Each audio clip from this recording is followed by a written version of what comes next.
guys म चाहिँ खाँदैछु हरियो भटमास आधी खाइसकेँ आधी खाइसकेँ यता चाहिँ बोक्रा छ यता चाहिँ दाना भएको अब मैले खुर्सानी चाहिँ हाल्दिनँ कि धेरै पिरो खाइराख्नु भयो हुँदैन नि त भनेर अनि यता छ हरियो भटमास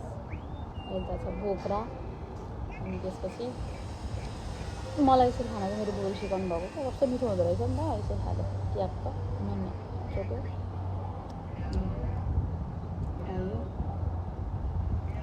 साह्रै मिठो हुँदो रहेछ साथीहरू आजभोलि पाएको र यति बिगाइसकेँ भिडियो बनाउने होसै छैन खानु पाएपछि भयो कति मिठो हुन्छ क्या है कस्तो खानु भएको यसरी अझैलाई निकालेर साँधेर खाएको कस्तो हुन्छ होला यतिको चाहिँ यस्तो मिठो छ यो बेलामा घाँटी खस हुन्छ फेरि के गर्नु गाह्रो खाऊ मलाई खाँदा बोल्नुहुन्न भन्छन् म त जति बेला पनि प्यारो नबोल्दा बस्नै मन लाग्दैन के गर्नु गाह्रो छ हो गाह्रो छ एक्लै भइयो यति अब उहाँलाई मन पर्दैन